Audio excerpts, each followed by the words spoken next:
Lalu bagaimana cara supaya jiwa itu bisa dibersihkan? Maka kita katakan, mujahadah itu nama sekolahnya. Kurikulumnya namanya tazkiyatun nafs. Bisa bedain. Tasawuf itu nama kampungnya. Jadi tidak ada namanya tazkiyatun nafs kalau tidak bertasawuf. Nggak akan ada, Pak. Oh, ini sudah ada sebelum tasawuf. Iya, tapi itu spiritnya tasawuf. Tazkiyatun nafs itulah yang disebut dengan taubah. Tazkiyatun nafs itu disebut dengan taubat. Dimulai dengan tazkiyah nafs itu dengan cara puasa, taubat, ya, taubat dari dosa. Jadi kalau kita turunkan tasawuf, mujahadatun nafs, apalagi tazkiyatun nafs, begitu modelnya.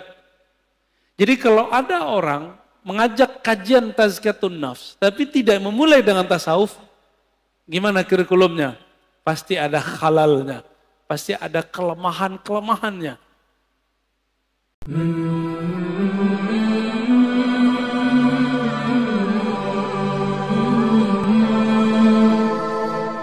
Nafs berikut apa? Udah lawamah naik ke mulhamah. Fa'alhamaha fujuraha wa taqwaha. Setelah Allah menyempurnakan jiwa, maka Allah mengilhamkan kepada jiwa bahwa di dalam dirimu, hai jiwa, ada fujur dan takwa. Ini banyak yang salah terjemah ayat, dikira Allah lah yang membisikkan kepada jiwa keburukan dan kebaikan. Bukan, coba perhatikan ayatnya. Fa'alhamaha fujuraha. Lalu Allah mengilhamkan, memberitahukan kepada jiwa sifat buruknya ini loh, dan takwaha, sifat baik kamu ini. Bukan terjemahannya Allah lalu membisikkan supaya dia berbuat baik atau berbuat buruk. Nah begitu. Ya. Ini ada fi di dalamnya.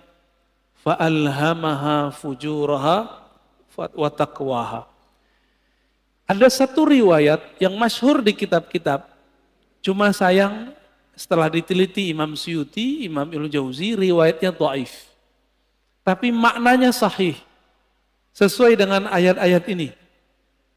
Bahwa dahulu kala awal Allah menciptakan nafs jiwa. Ini riwayat didhaifkan. Emang dhaif, setelah saya teliti dhaif. Tapi riwayat ini saya masukkan ke Israiliyat. Kalau masuk ke Israiliyat kita boleh cerita. Ya. Tatkala Allah menciptakan nafs, lamma khalaqallahu nafs. Ketika Allah menciptakan jiwa, maka Allah bertanya, man ana wa man anta. Aku siapa, kamu siapa? Apa kata jiwa? Anta, ana. Apa kata jiwa? Ente, aneh. Jadi yang suka ngomong gua, saya, itu sifatnya nafs. Jujur, suka nggak ngomong saya, menurut gua, seneng nggak? Seneng ya? Kok dia nggak menghargai saya? Gitu. Pernah ngalamin gitu nggak? Ya. Kok dia nggak menghargain aku? Nah, ada perasaan begitu dalam berinteraksi? Berarti nafsnya lagi on, Pak. Lagi on itu. Ditanya lagi, man anta? Waman ana? Siapa kamu? Siapa aku? Sama jawabannya. Aku, engkau. Makanya sifat egois itu sifatnya nafs, bawaan nafs. Jadi nafs ini itu dulu pernah Allah Subhanahu wa taala celupkan kepada bi'iruz zulumat, ke dalam kegelapan syahwat. Masing-masing kita punya, Pak. Walaupun soleh-soleh nih kayaknya, berjenggot, berkopiah, bergamis, bersarung, nafsu kita sama-sama jelek.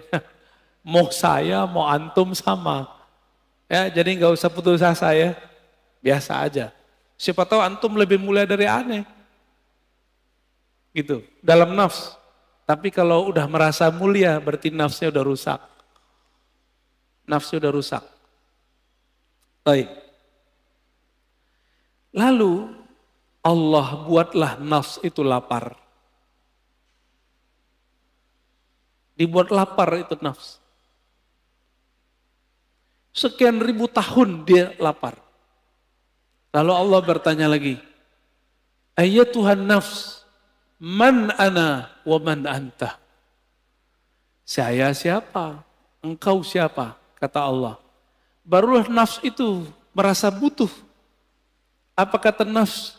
Ya Rob, anta Robbi. Engkau adalah Robku, Tuhanku. Sedangkan aku adalah hambamu. Inilah asal muasal daripada tazkiyatun nafs. Mujahadatun nafs. Jadi nafs ini hanya bisa dikekang dengan satu hal. Lapar. Gak bisa lebih, gak bisa kurang. Gak bisa lebih dari itu, gak bisa kurang juga dari itu. Dibikin lapar dia.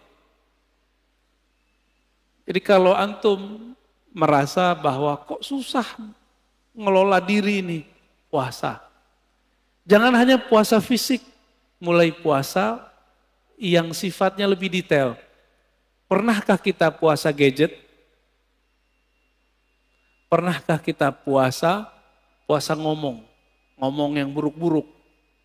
Jangan puasa ngomong gak ngomong sama sekali. Puasa tidak ngomongin orang, bisa gak? Pernahkah kita puasa tidak memikirkan dunia? Syekh Abdullah Faiz Ad-Daghestani An-Naqsyabandi itu kalau beliau terpikir dunia, beliau tobat mandi wajib. Mandi tobat. Ada orang begitu Pak. Kalau kita baru bangun tidur ingat dunia gak? Nyari handphone. Bener. Antum bangun tidur gak nyebut nama Allah. Allah cemburu. Untung masih dikasih nyawa bangun subuh. Alhamdulillahirabbil alamin. Baik. Itu an-nafs al-mulhamah. Allah ngasih tahu kepada jiwa di dalamnya ada fujur, kekejian, kehinaan, syahwat yang meledak-meledak dan juga ada taqwaha, ada nilai baiknya. Maka sampai nanti, sampai kita mati, ini gak akan selesai. Walaupun sudah naik jadi nafsu mutmainnah. Maka jangan pernah merasa aman dari diri kita. Saya gak pernah merasa diri saya aman. Apalagi udah sok-sok suci, doain orang lupa doain diri sendiri. Aku doakan kalian husnul khotimah, dia lupa sama dirinya sendiri. Baru tobat dari musik, udah sok menggurui orang lain. Dia belum tobat daripada egonya. Baru hijrah beberapa bulan, udah berani menggurui orang lain. Lupa menggurui dirinya. Lalu melihat orang lain yang melakukan hal masa lalu dia dengan pandangan hina. Kita agak sedih dengan orang-orang begini. Ya. Sedih dengan diri kita sendiri. Kok kita mau juga nonton orang begitu? Ya. Baik, inilah gerbang mulhamah. Jika dia sudah mengenal sisi buruknya dan juga mengenal sisi baiknya. Kira-kira kalau orang berakal ngikutin yang mana? Karena dia sudah tahu di dalam dirinya ada sisi buruk, dia tidak menyesali putus asa kalau terjebak pada maksiat. Emang dari sononya udah begitu? Fa'alhamaha fujuraha wa taqwaha. Memang karakternya nafs ini begitu. Dia mengikuti yang rendah-rendah, fujur. Ada yang halal, maunya yang haram. Emang begitu kita. Maka Bapak saudara makan Allah, kalau kita sudah tahu, coba lihat filosofinya. Kenapa Allah tidak pertama kali mengatakan fa'alhamaha taqwaha wa fujuraha. Tapi yang dimulai apa? Fujur dulu baru taqwa. Walaupun secara bahasa Arab wow itu artinya setara, tapi secara makna apa kata Imam Syafi'i? Ibda bima bada'ahullah. Imam Syafi'i itu kalau ketemu ayat susunan, maka beliau mengatakan, mulailah memperhatikan dari mana Allah memulai. Itulah rahasianya. Bahwa orang itu pasti muncul dulu fujurnya, kekejiannya. Jangan-jangan saya lebih keji daripada antum kan? Kan gak tahu juga. Jangan-jangan yang berbicara ini lebih hina daripada yang mendengarkan. Tapi jangan putus asa. Allah itu ngasih tahu bahwa diri kita hina, kalau kita terjebak jangan putus asa, kita punya sisi yang takwa. Disebut tobat. Gitu. Maka orang-orang yang bertobat dari masa lalunya, dengan menyalahkan dirinya sendiri, tidak menyalahkan orang lain, lalu mentazkiyah dirinya, membersihkan dirinya, baru kemudian membicarakan yang lain. Orang ini sudah mulai naik ke makom berikutnya. An-nafs al-mutmainnah. Jiwa yang tenang. Lalu bagaimana cara supaya jiwa itu bisa dibersihkan? Maka kita katakan, mujahadah itu nama sekolahnya. Kurikulumnya namanya tazkiyatun nafs. Bisa bedain? Tasawuf itu nama kampungnya. Jadi tidak ada namanya tazkiyatun nafs kalau tidak bertasawuf. Nggak akan ada, Pak. Oh, ini sudah ada sebelum tasawuf. Iya, tapi itu spiritnya tasawuf. Tazkiyatun nafs itulah yang disebut dengan taubah. Tazkiyatun nafs itu disebut dengan taubat. Dimulai dengan tazkiyah nafs itu dengan cara puasa, tobat, ya, tobat dari dosa. Jadi kalau kita turunkan tasawuf, mujahadatun nafs, apalagi tazkiyatun nafs, begitu modelnya. Jadi kalau ada orang mengajak kajian tazkiyatun nafs, tapi tidak memulai dengan tasawuf, gimana kurikulumnya? Pasti ada halalnya. Pasti ada kelemahan-kelemahannya. Kayak gitu modelnya. Ya, karena nggak tahu petanya tadi, dimulai dari jiwa yang 4. Ammarah, lawamah, mulhamah, baru masuk mutmainnah. 4 aja udah cukup dulu sebelum yang 3 yang lain. Petanya tadi dimulai dari jiwa yang 4. Ammarah, lawamah, mulhamah, baru masuk mutmainnah. 4 aja udah cukup dulu sebelum yang 3 yang lain. Jadi taubat itu bukan saja dengan cara mencela maksiat kita. Taubat itu dengan cara tazkiyah, itu pertama. Lalu tahliyah yang kedua. Apa arti tazkiyah? Membersihkan diri dari yang kotor. Kita kalau mau sholat, tubuh kita kotor. Kita langsung sholat atau mandi dulu? Mandi itu namanya tazkiyatun nafs. Mandinya orang-orang maksiat, tobat. Supaya simbol dan maknanya nyatu, maka ada namanya mandi tobat. Pernahkah kita mandi tobat? Maka mulai pagi ini, coba Bapak sekali sehari niat kalau mandi itu mandi tobat. Mau ngamalin? Ya. Jadi ketika kita mandi, kalau mandi tobat berani nggak pakai celana? Maka pakai kain basahan. Kecuali antum bukan mandi tobat. Pakai kain basahan atau pakai celana kita mandi. Cara mandinya gimana? Mulai dari wudhu. Lamain di kaki, siram kaki kita dulu. Udah siram kaki, mulai pundak. Baru kepala. niatkan, ya Rob, ampuni dosaku. Jadikan dosaku hanyut seperti hanyutnya daki-daki di badanku dengan air ini. Dalam hati kita ngomong. Itu cara mandi tobat. Dulu mandi tobatnya cuma diajarkan di surau-surau, zawiyah-zawiyah. Ini sekarang kita bagiin aja lah. Ya. Lama amat antum mau jadi orang bener. Kita juga lama menjadi orang bener. Dulu harus ngaji dulu. Nah, sama-sama belajar bener kita. Ya. Mau ngamalin ya. Sama-sama kita amalkan mandi tobat. Bid'ah itu Ustaz. Ya, makan aja tuh bid'ah itu. Ini udah diamalkan banyak ulama. Dari mana dalil mandi tobat? Teman-teman, orang masuk Islam mandi nggak? Dianjurkan mandi nggak? Bener. Maka ada mandi dari kafir masuk Islam. Dari situ ulama kita ngambil, kita sudah Islam. Melakukan maksiat, udah tahu lebih gede nggak dosanya? Lebih gede dosanya. Maka secara batin lebih kufur. Masuk lagi ke ranah iman, kita mandi lagi. Dari situ dalilnya. Ya. Jadi mandi tobat bukanlah bid'ah, mandi tobat adalah sesuatu yang lebih sunnah daripada mandinya orang kafir masuk Islam. Orang kafir masuk Islam wajar, dia tadinya kafir.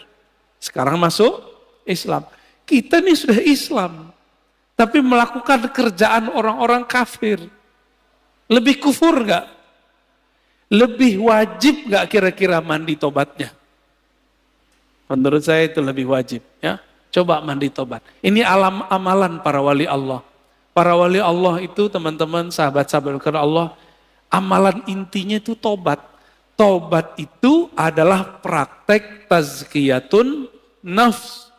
Ini ada orang ngaji tazkiyatun nafs tapi nyalahin ini, nyalahin itu nggak benar tazkiyatun nafsnya. Kalau mau jadi diri kita benar, orang lain benar, mulai dari tobat. Tobat itu isinya apa? Muhasabatun nafs wa nadmuha. Menghitung-hitung kesalahan diri lalu menyesalinya. Maka Nabi berkata, an-nadamu taubah. Hadis sahih. Yang disebut tobat itu kamu menyesali. Bagaimana mungkin menyesalinya kalau tidak pernah menghitung kesalahan diri sendiri? Pernah nggak ngitung kesalahan kita? Yang ada kita ngitung kesalahan orang. Kesalahan gitar, kesalahan musik. Musik lagi yang disalahin. Orang teman lagi yang disalahin.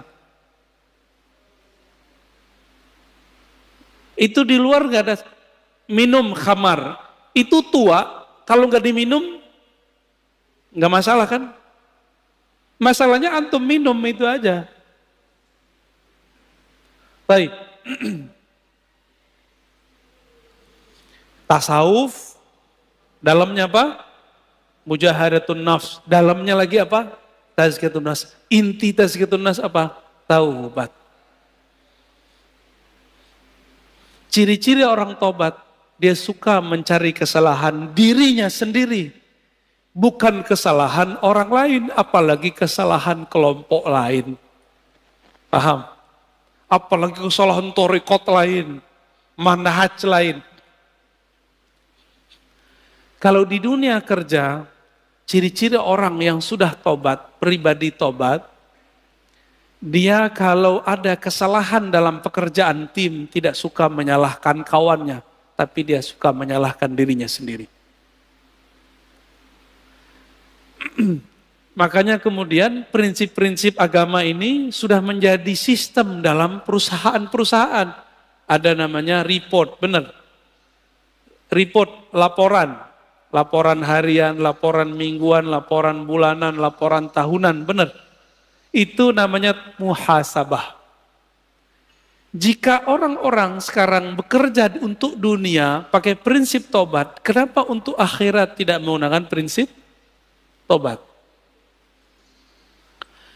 Jika ada perusahaan tidak menggunakan sistem report, kira-kira dia punya kemajuan enggak masa depan?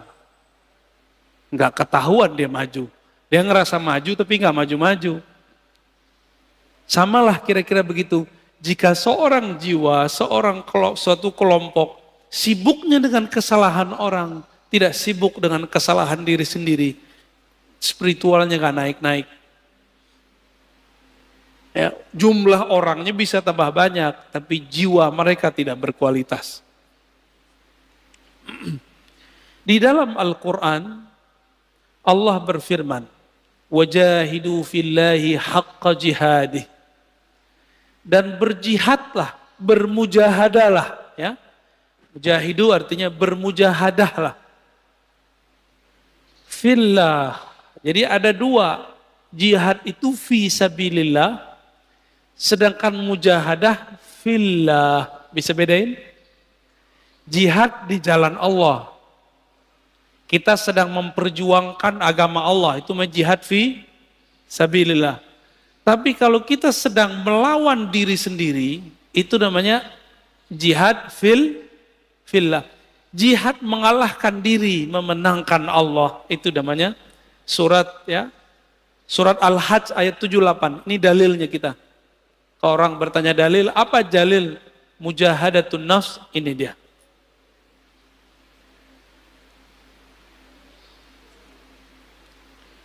Dan dalam surah Al-Ankabut ayat 69 Allah berfirman, "Walladzina jahadu fina lanahdiyannahum subulana." Orang-orang yang bermujahadah, yang bersungguh-sungguh melawan dirinya untuk mendapatkan ridho kami. Lanahdiyannahum subulana. La di situ bukan la tidak, tapi sungguh. Sungguh ada nun taukid di belakangnya. Sungguh-sungguh aku akan bukakan jalanku, akan tunjukkan subulana. Maka teman-teman, jalannya mujahadah itu banyak. Kalimatnya di sini subul. Apa arti subul? Jamak dari sabil. Subul, sabil artinya tariqah. Subul sama dengan turuk, artinya jalan-jalan. Banyak jalan. Berarti jalan untuk memperbaiki diri itu lebih dari satu, tidak hanya satu thariqah, bisa banyak thariqah. Tidak hanya satu manhaj, tapi banyak manhaj. Adapun ayat yang mengatakan la tattabi'us subul, jangan ikuti jalan-jalan, itu maksudnya jalan kemusyrikan. Adapun kalau sudah masuk ke dalam Islam, di situ banyak metodologi. Ini dia. Jadi kenapa thariqah itu banyak? Beda sahabat, beda thariqah. Sayyidina Umar, itu kalau beliau salah, puasa 40 hari, tidak tidur 40 malam. Ada yang kuat thariqatnya Umar? Ada yang kuat thariqat Umar? Bid'ah enggak?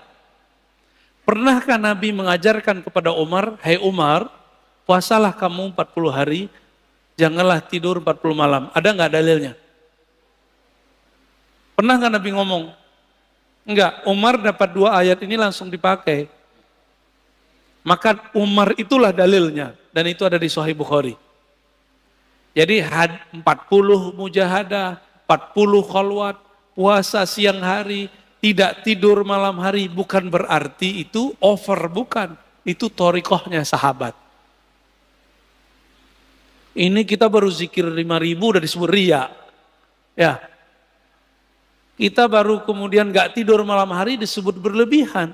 Umar tiap malam gak bisa tidur. Karena dia merasa bersalah kepada Rasulullah Sallallahu Alaihi Wasallam.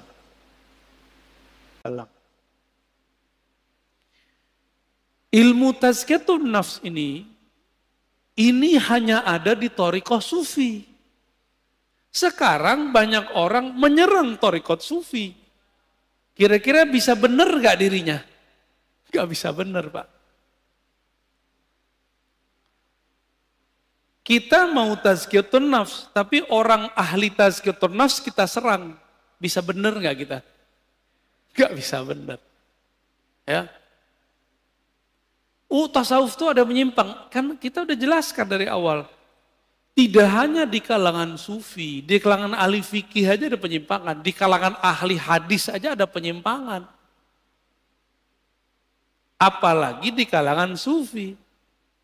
Lalu gimana supaya tidak menyimpang? Maka ilmu itu mesti bersanad kepada ahlinya. Selesai masalah sebenarnya. Bolak-balik situ aja Pak. Ya. Ini perintah bukan? Wajahidu fillahi haqqa jihadih. Surat Al-Hajj 78. Bermujahadahlah kamu melawan dirimu untuk menemukan Allah. Dengan haqqa jihadih. Dengan perjuangan yang sebenar-benarnya. Ini wajib bukan? Ini bukan sunat Pak. Maka bertasawuf itu wajib atau sunat? Tidak ada tasawuf tanpa mujahadah. Tidak ada mujahadah tanpa tazkiyatun nafs. Itu namanya tasawuf. Berarti tasawuf wajib atau bukan? Wajib Kak? Jadi jangan ngomong lagi tasawuf itu sunat. Bertasawuf itu wajib. Dalilnya ini ayatnya. Ma la yutimmul wajib illa bihi fahuwa wajib. Sesuatu kewajiban ya nggak bisa kita capai kecuali dengan satu metode atau sekian metode. Maka metode ini wajib ditempuh, wajib dipilih. Ini yang disebut dengan subulana, jalan-jalan kami. Ya, sudah mulai paham? Tapi biasa, mungkinkah Allah membiarkan jalan suci ini aman?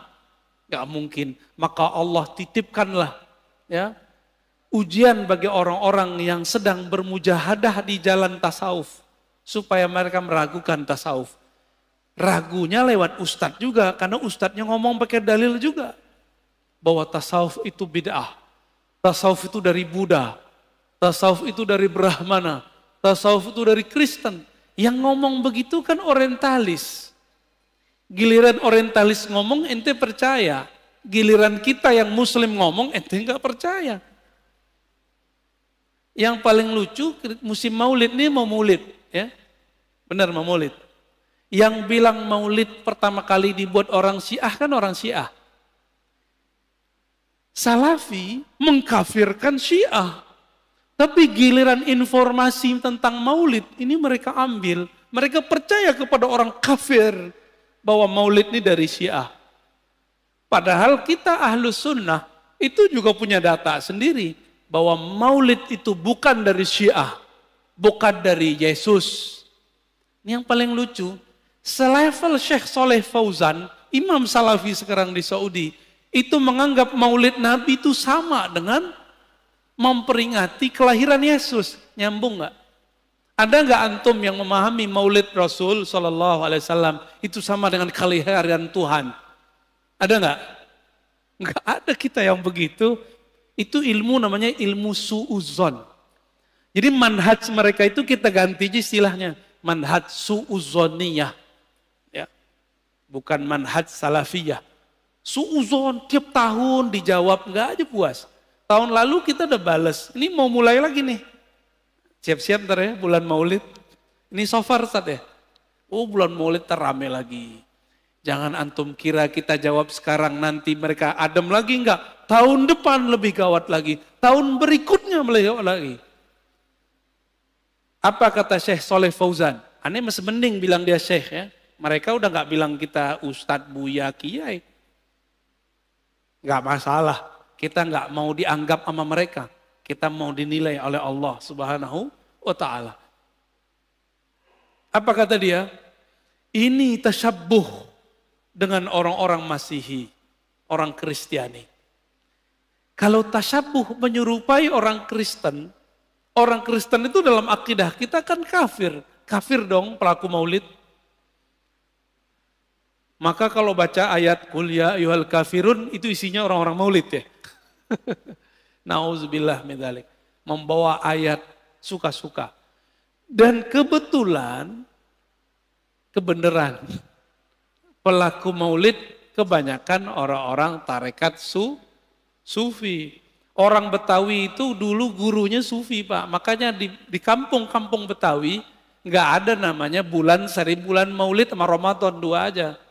Tiap bulan ada maulid, benar nggak?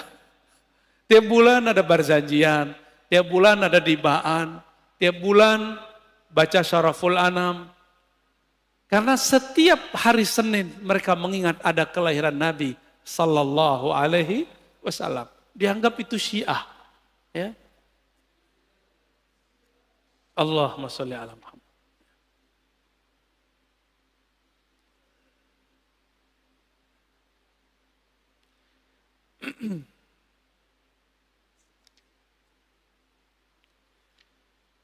Tadi saya sudah hantarkan bahwa jiwa kita awalnya adalah an-nafs al-ammarah bisu, mengajak kepada keburukan.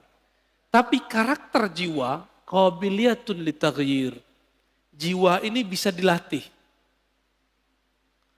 Allah tadi melatih jiwa pakai apa? Pakai puasa, benar. Maka coba antum latih jiwanya dengan puasa. Masalahnya, orang kayak kita ini mau coba latih diri sendiri, sukses nggak? Antum mau coba-coba latihan sendiri, sukses nggak? Orang mau nulis aja harus ada gurunya. Hebat amat antum ketika mau melatih diri sendiri tapi tidak punya guru. Siapa kita? Ada yang lebih tinggi dari Imam Ghazali di sini. Imam Ghazali butuh guru nggak? Berguru dia kepada Abu Ali Al-Farmadi. Imam Nawawi berguru nggak? Berguru. Imam Subuki berguru ke Imam Athaillah Sakandari. Ibn Athaillah Sakandari pengarang hikam berguru kepada Imam Al-Mursi. Imam Al-Mursi orang alim panjang umurnya, sahibul mukasyafah, berguru kepada Abul Hasan Syazili. Abul Hasan Syazili berguru kepada Ibnu Mashis. Begitu mereka. Muhammad Bahauddin Syah Naqsyaban berguru kepada gurunya Mir Kulal. Mir Kulal berguru kepada Baba Samasi. Hatta Syekh Abdul Qadir Jilani berguru kepada Hamad Ad-Dabbas. Gak ada yang gak berguru. Antum aja yang sok-sok hebat gak berguru. Ya, hebat amat ente gak berguru. Buat torikot sendiri ya? Ya, buat manjat sendiri ya silakan. Man la syaikha lahu la yuflih abadan. Siapa yang tidak berguru tidak akan pernah sukses selamanya. Siapa yang belajar bahasa Inggris enggak berguru enggak akan sukses berbahasa Inggris. Siapa yang tidak berguru untuk bahasa langit, dia tidak akan bisa berbicara dengan bahasa langit. Itu bahasanya ya. Horornya kira-kira begitu. Malaikat itu kan makhluk langit. Jika karakter mereka mau kita pinjam, maka ini bahasa-bahasa mereka kita harus pahami. Bahasanya bukan bahasa mulut. Ya. Maka wajib seseorang itu berguru bertarekat ketika mau tazkiyatun nafs. Enggak bisa pengajian kita begini Bapak. Ini cukup untuk keilmuannya. Setelah diilmui baru masuk kepada prakteknya. Assalamualaikum. Alhamdulillah dengan skenario Allah pagi ini saya bisa bertemu dengan Buya. Saya Pras dari Pasar Kemis Tangerang. Tempat Abu Yauci. Iya, Grand Batavia Pasar Kemis. Nah, saya juga mengucapkan terima kasih kepada Buya telah membawakan cermin kepada saya sehingga saya baru menyadari saya berpakaian seperti ini saya malu rasanya dengan perbuatan maksiat dulunya gitu. Cuman saya sedang belajar untuk memantaskan diri di hadapan Allah. Ada dua pertanyaan yang saya ingin tanyakan Buya. Yang pertama, bagaimana menempatkan nafsu dalam amaliyah diri? Yang kedua, adakah tips atau cara pada saat muhasabah kita tidak terjebak dalam perenungan dosa? Mungkin itu saja Buya yang ingin saya sampaikan. Assalamualaikum warahmatullahi wabarakatuh. Assalamualaikum warahmatullahi wabarakatuh. Nafsu itu jangan dikasih kendor. Karena ayatnya waman nahan nafsa. Siapa yang menahan jiwanya dari kecondongan fujurnya. Jangan dikasih kendor. Jangan masker doang yang bilang jangan kendor. Ini masker jangan kendor. Giliran nafsu dibiarin. Nafs itu tidak hanya itu. Nafs itu ada zahir ada batin. Zahirnya nafs makan, pengen terlihat lebih baik depan orang. Batinnya nafs pengen dihargai, pengen dianggap alim, pengen menggurui orang, tidak mau digurui. Ini hati-hati. Masih ingat iblis? Iblis itu nafsnya pengen minta dihargai, bahasa Arabnya istakbaro. Jadi istakbaro itu bahasa halusnya pengen dihargai. Bukan saya pengen dihargai, tapi emang harusnya begitu. Ah, ini hati-hati. Orang-orang yang tersinggungan mulu hidupnya, hati-hati tuh. Jangan-jangan antum melihara kiber, salah satu karakternya nafs. Hati, biasanya pengurus masjid kena ujian begitu tuh.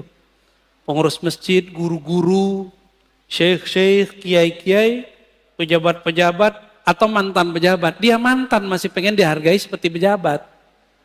Namanya post power syndrome, tahu? Ya, dia dulu ngurus masjid, sekarang kan bukan.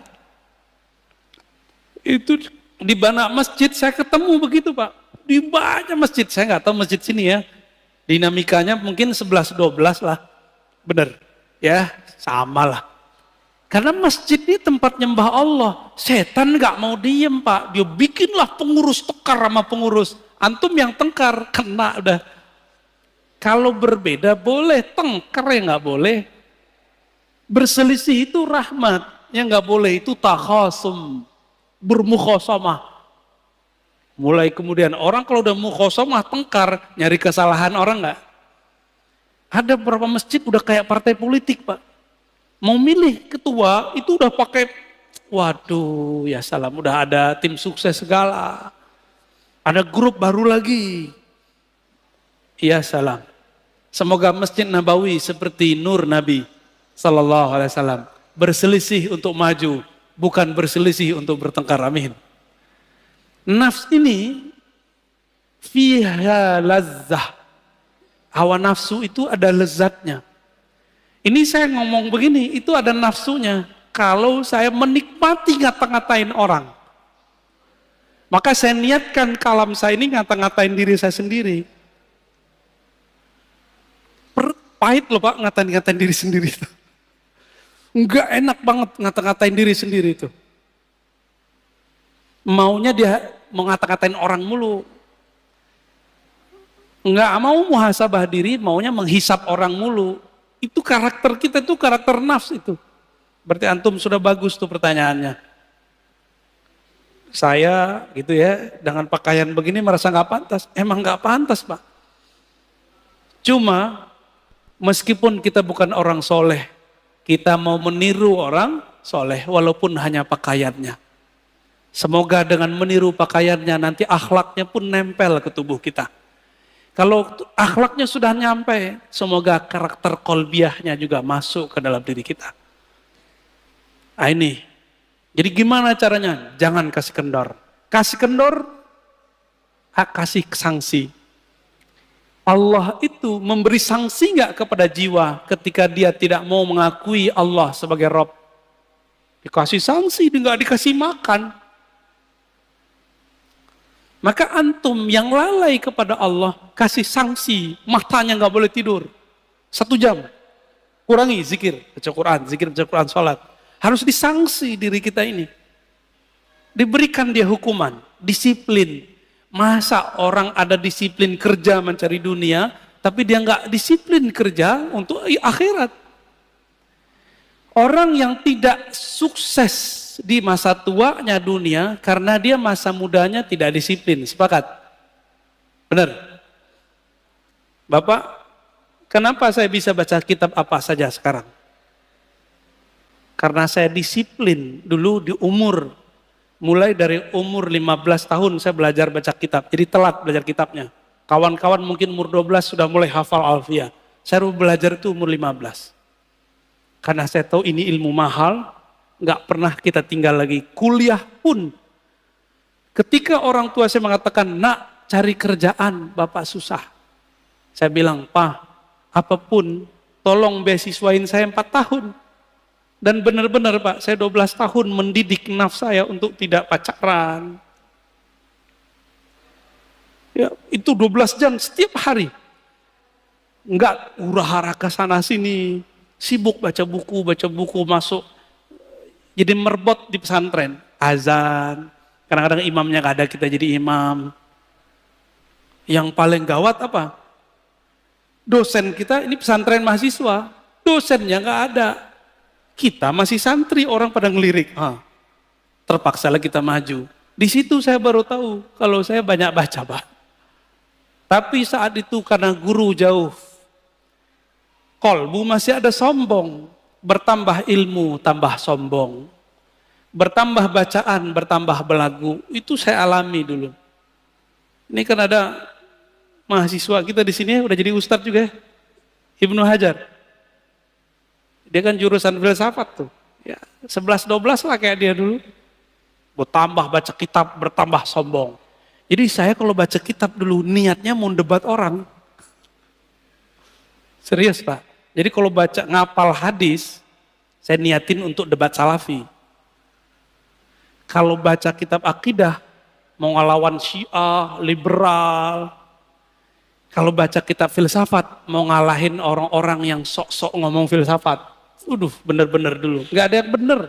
Kenapa? Di kolbu ada kiber. Di dalam jiwa ada karakter sombong yang belum dibenerin. Ketika bertambah sholat, bertambah sombong. Inilah yang terjadi pada orang baru hijrah jadi ustadz. Dirinya belum diberesin, apalagi mu'alaf. Bertahun-tahun dia makan haram. Sekarang mu'alaf dikasih panggung, nggak mau jadi santri. Sedangkan serigala, hewan ternak, hewan buas yang ada dalam dirinya belum dididik. Jadi tazkiyatun nafs ini, kalau bahasa guru saya dulu, saya masih ingat Syekh Maulana Muhammad Nuruddin Al-Khalidi An-Naqsyabandi, lalu Syekh Hasan Basri Jalil Al-Qadiri As-Samani, apa kata mereka? Tazkiyatun nafs itu sama dengan mendidik anjing galak dalam hatimu, dalam jiwamu. Kamu itu sama, bahkan lebih jahat daripada anjing. Saya digitu-gituin sama guru saya dulu. Kamu itu lebih nakal daripada babi. Lebih jorok otaknya, seksnya daripada babi. Lebih sombong daripada monyet. Lebih sombong daripada binatang-binatang buas. Itulah kamu. Lebih nyala daripada anjing. Sekarang jadikan dia kerangkeng dia. Itu yang disebut dengan khalwat. Jadi berkhalwat itu untuk itu Pak. Apa yang lakukan orang khalwat? Puasa, zikir, sholat, kurangin melek, kurangin ngomong, kurangin mikir, banyakin zikir. Tapi harus dengan ilmu. Harus dengan syekh mursyid yang alim. Alim ilmu nafs. Kalau enggak terhalu.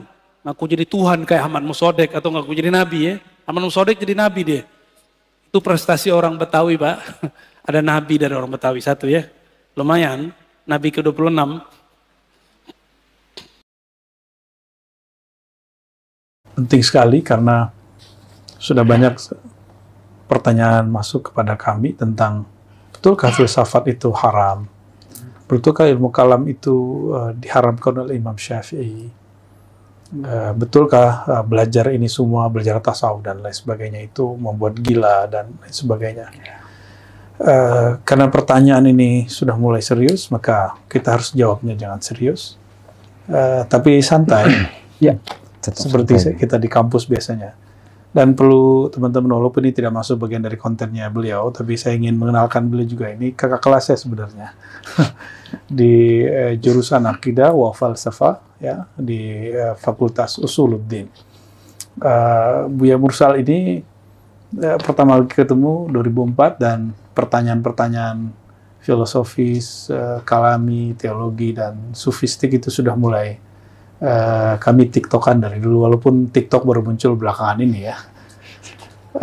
Baik, benarkah filsafat itu haram, najis, sesat dan lain sebagainya? Ini pertanyaan sebenarnya sudah dijawab oleh beberapa imam kita ya. Kalau kitab yang ada di depan saya, ini nggak tahu nih, mungkin Dato' Edar II yang naruh ini ya. Ibnu Khaldun termasuk orang yang membatalkan filsafat, tapi telah memberikan solusi. Solusinya adalah ilmu kalam. Karena ilmu kalam itu filsafat yang sudah disyahadatkan, barangkali begitu, yang sudah disunat. Ya, maka dia menulis satu fasal di sini, Ibtal Falsafah, pembatalan filsafat. Tapi lain dengan pendahulu dia seperti Ibnu Khaldun, ya, apa seperti ini kitab Ibnu Khaldun, seperti Al-Imam Ghazali dan Ibn Rushd yang mereka juga tiktokan walaupun sudah beda alam, sudah beda masa. Ghazali misalnya nulis tahafut falasifah. Tapi sebelum nulis tahafut kerancuan para filsuf, dia sudah menulis tentang dami filsafat. Dami. Maqasidul falasifah.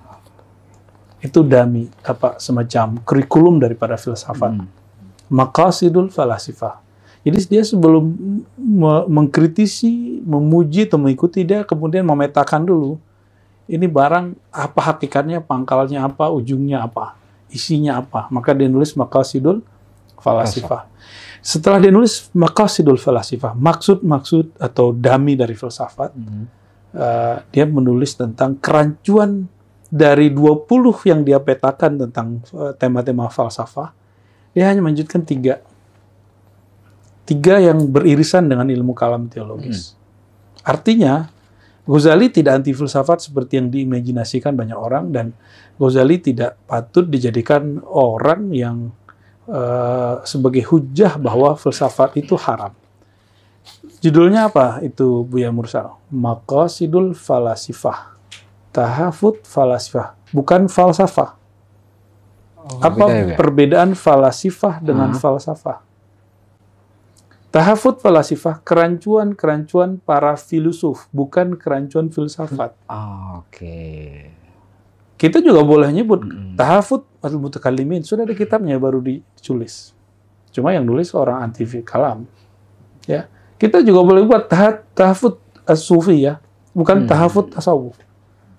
Tahafut para sufi. Ada sufi yang mungkin yang keliru, yang syatahat barangkali, yang kalimat-kalimatnya nyeleneh, yang lacur spiritual istilahnya. Itu ada ya. Begitu juga mungkin dalam ilmu mantik. Ibnu Taimiyah nulis Ar-Raddu 'alal Mantiqiyyin, ya, penolakan terhadap ahli mantik. Itu ada ya. Kalau Ghazali dia tidak Ar-Raddu, dia merumuskan ulang sebelumnya. Jadi jauh sebelum Ibnu Taimiyah dan nulis Mi'yarul Ilm. Mi'yarul Ilm itu adalah Isagoji dan ilmu mantik yang ditulis Aristo yang kemudian dia Islamkan. Itu yang saya sebut dia syahadatkan. Ya. Artinya apa? Jika kalau hari ini biar gampang, ini tadi kan yang beratnya. Bank itu dari mana? Buya Marsal. Bank itu orang buatan orang Yahudi di Jerman toh. Yeah. Sekarang kita menerima dan menjadikannya Islamic Bank. Bank Islam. Mengislamkan. Walaupun sampai hari ini tidak ada kata sepakat tentang apakah benar itu Islami.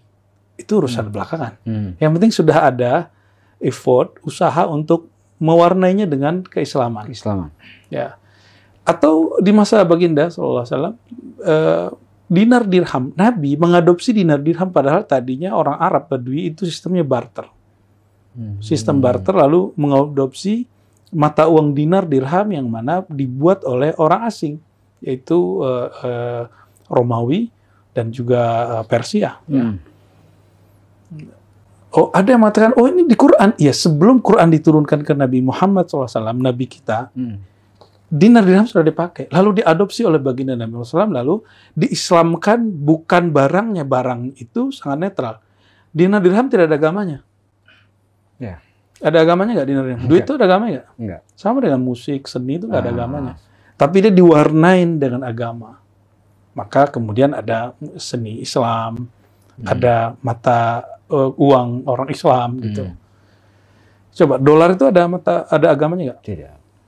Ya, orang Islam ketika menggunakan dolar, apakah dia menjadi ikut Illuminati, Freemason, apa istilahnya? Ya. Apakah dia begitu kan? Tidak. Tidak. Apakah dia jadi Kristiani kan? Tidak. Karena itu barang itu godaannya hampir sama dengan Muslim dan non-Muslim.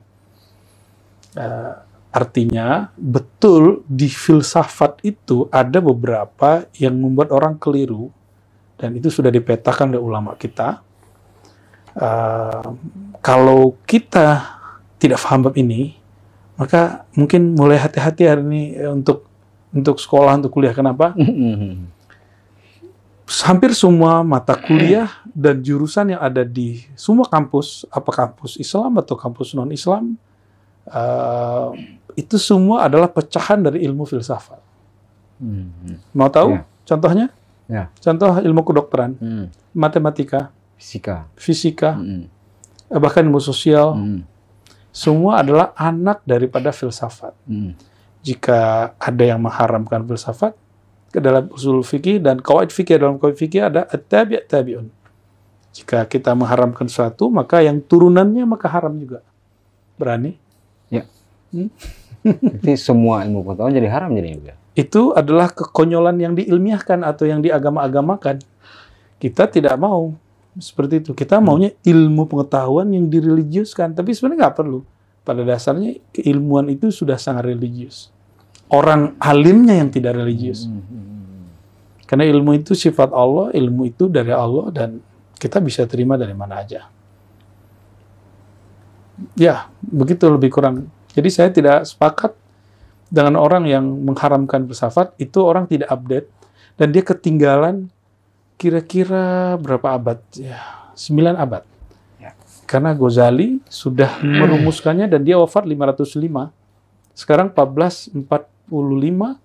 Jadi orang ini masih nggak tahu Ghazali sudah merumuskan mana yang haram, mana yang tidak. Mana yang keliru, mana yang tidak, mana yang sesat, mana yang tidak. Baik.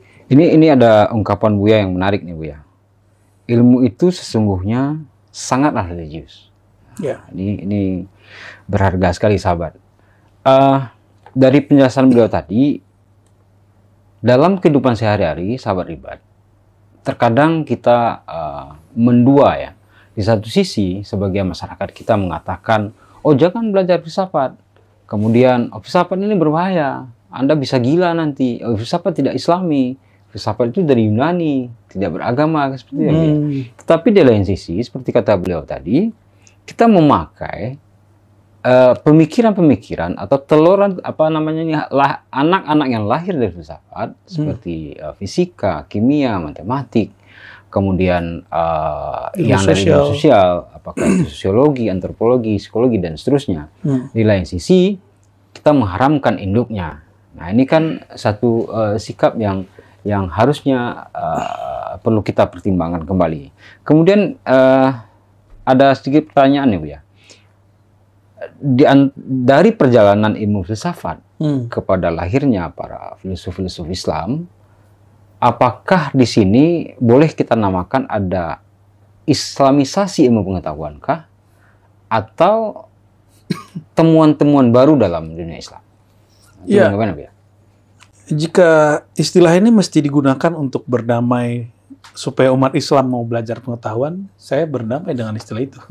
Islamisasi? Ya, tapi sebenarnya saya tidak percaya dengan itu. Karena bagi saya, al-ilmu nurun, seperti perkataan Waqi' yang guru Imam Syafi'i, ilmu itu nur, light. Makanya di Yunani itu ada gerakan Hellenism. Itu boleh disebut bahasa Arabnya tanwiriyah, gerakan penyebaran ilmu pengetahuan di dalam budaya dan semua hal ya. Jadi saya termasuk orang yang penganut bahwa ilmu itu sendiri adalah sifat Allah yang dia sifatnya universal dan Allah tidak terbatasi oleh kepicikan kita yang merasa paling berallah, bertuhan gitu. Sesederhana itu ya. Nah, kemudian lagi seperti yang Buya jelaskan tadi terkait dengan kita bergerak sedikit kepada ilmu kalam misalnya Buya. Kalau di dunia kampus kita biasa mempertanyakan atau berdebat Tuhan itu ada nggak sih? Oke. Nah, kemudian Tuhan itu sebenarnya kan yang ada di dalam pikiran. Itu filsafat. Ya.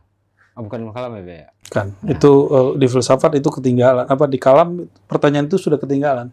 Kalau dalam ilmu kalam. Nah, jadi barangkali ini perlu Buya pertegas lagi supaya pemahaman sebagian sahabat-sahabat kita yang menonton channel ini tidak tidak salah paham tentang ilmu kalam. Karena ini baru sebagai mukaddimah ya, pengantar, kita belum masuk ke akar filsafat, akar kalam, apalagi akar tasawuf. Jadi wajar hal itu terjadi. Tapi perlu saya garis bawahi, pertanyaan mahasiswa atau dosen atau orang yang nyebut diri intelek, di mana apakah Tuhan ada?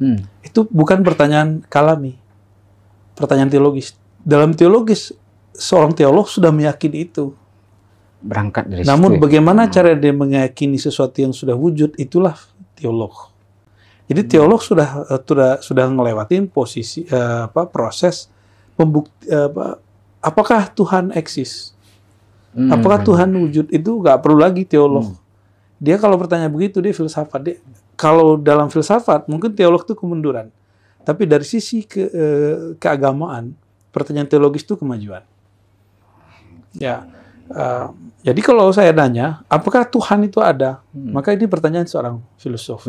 Inilah yang terjadi pada Thales misalnya. Thales itu, coba bayangkan, di saat itu Yunani sedang menganut ajaran dewa-dewa. Ya. Dia menyembah dewa ayah, dewa anak, dewa petir, Thor. Kan kita menikmatinya sebagai hiburan hari ini kan. Seru juga nonton Tuhan-Tuhan itu kan. Dan seorang Thales, dia tidak mau merujuk ke cara berpikir itu, karena dia menganggap itu khurafat.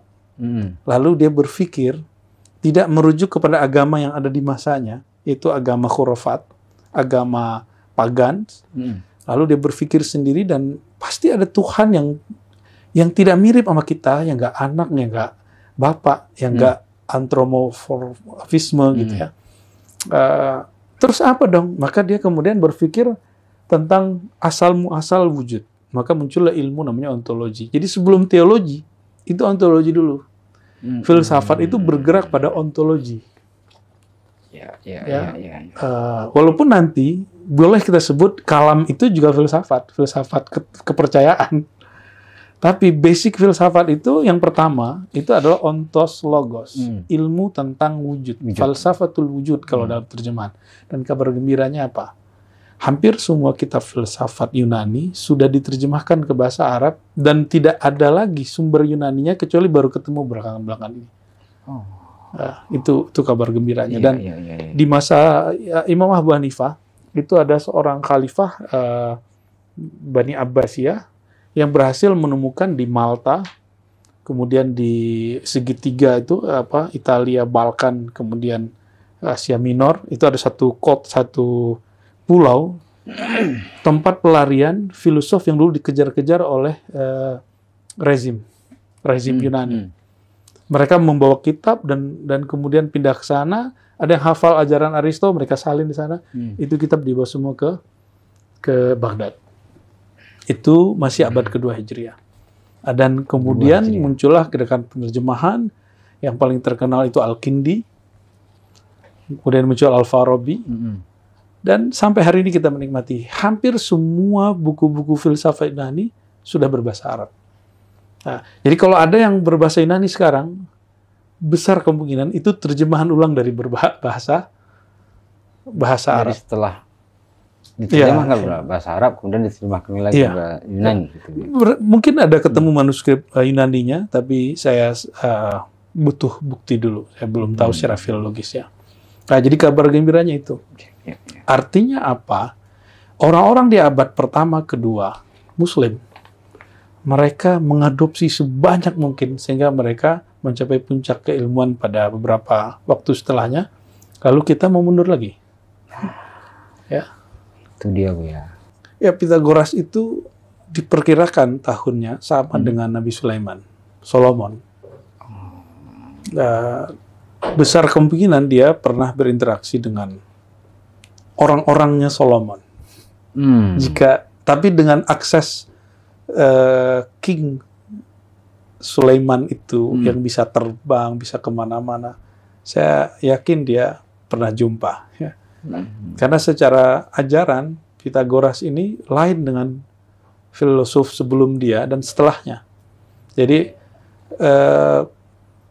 kita kalau Yunani itu kita boleh bagi dalam dunia akademik itu ada yang disebut pra-Sokrates, ada pasca-Sokrates.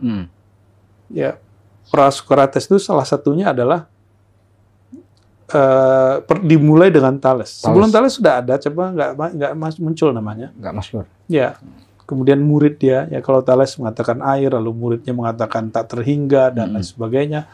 muncullah Pitagoras. Sebenarnya disebut bukan Pita, tapi pakai tha. Pitagoras ya. Pitagoras ini dia sangat unik, kompleks. Dia tidak hanya seorang filsuf yang ahli matematika yang menemukan teori segitiga. Ya. Jadi dialah yang mengajarkan orang Mesir gimana cara menghitung piramid, ketinggian piramid. Itu ilmunya Pitagoras. Ya, jadi Pitagoras ilmunya sampai ke Mesir. Bahkan mungkin sebelum Pitagoras sudah ada, tapi dengan adanya Pitagoras, itulah piramid yang sekarang bertahan itu kebanyakan adalah hasil-hasil yang pasca dia. Wallahu alam ya realnya, tapi itu yang kita dapat dalam sejarahnya. Lalu Pitagoras itu selain dari filsuf, fisika dan segala macam, dia yang pertama kali mengatakan bulan itu tidak bercahaya kecuali pantulan dari matahari. Huwa awwal man qala bihi. Orang pertama yang bicara begitu. Yang paling unik di kitab Al-Milal wa Nihal, itu Syahrastani mengatakan Pitagoras adalah orang yang diberikan kemampuan berbicara dengan tata surya. Jadi dia berdialog dengan bulan, berdialog dengan apakah itu khurafat? Tidak. Justru bagi saya ini satu mungkin bisa diinterpretasikan lain. Dialog itu apa gitu ya? Apakah dia kemudian menta'amuli, berta'amul, apa terjemahan ta'amul ya? Mencoba untuk kontemplasi, memikirkan. Karena dia mengerti cara mengukur, maka dia akan mengukur jarak bumi dengan bulan. Itu sangat mungkin. Pitagoras itu juga tidak mau ikut mitologi Yunani, menyembah Tuhan matahari dan anak-anaknya dan segala macamnya. Dia kemudian mengajarkan ada Tuhan yang imateri. Dan cara untuk mencapai ke sana adalah manusia tidak dengan madinya, bukan dengan jisimnya, jasadnya. Dia mesti merawat yang disebut jiwa, soul. Ya. Diterjemahkan ke dalam bahasa Arab ruh atau nafs ya. Itu masih kompleks dalam penerjemahan. Pitagoras ini sampai kemudian disebut membangun sebuah tarekat sufi pra-Islam. Tarekat sufi pra-Sayyidina Muhammad SAW. Jika ada kalam sebelum Nabi Muhammad, maka ini ada sufi sebelum Muhammad. Jika ada syariat fikih sebelum Muhammad, maka ini fikih sebelum Nabi Muhammad, kira-kira gitu. Dalam tarekat Pitagoriyah ini, dia mengajarkan apa? Untuk santri-santri dia, murid-murid dia, para pesuluk, itu tidak boleh makan kacang-kacangan. Dan untuk yang sedang latihan, riyadhah.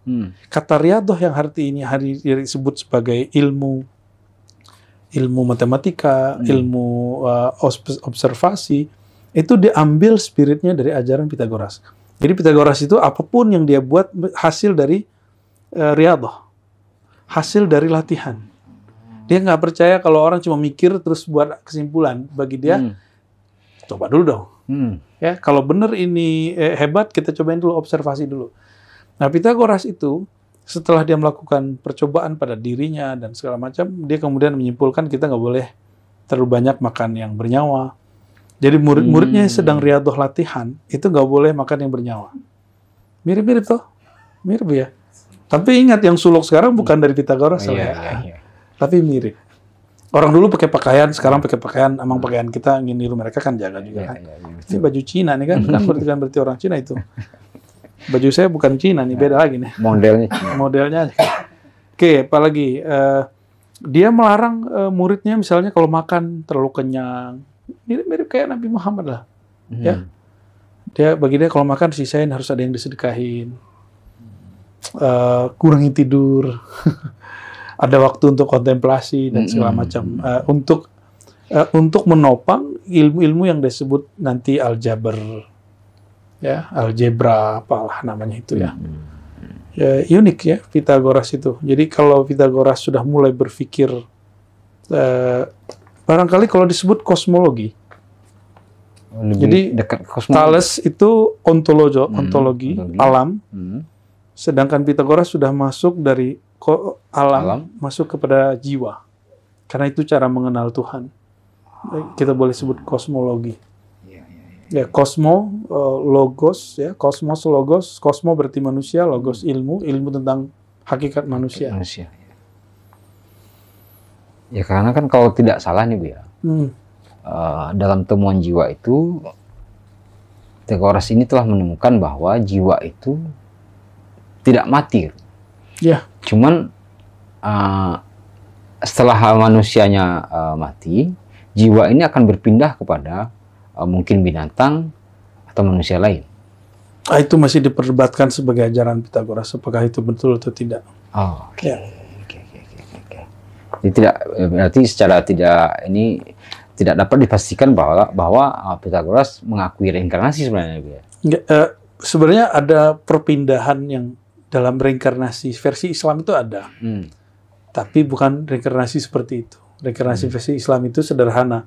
Kita mati, nanti akan dihidupkan dengan tubuh yang beda, cuma tulang ekornya sama, tubuhnya sudah lain. Chip mungkin. Ya, itu reinkarnasi versi kita. Di luar itu kita, wallahu alam, kita nggak terima. Ya, kita nggak tahu konsep-konsep di luar itu yang sahih. Ya.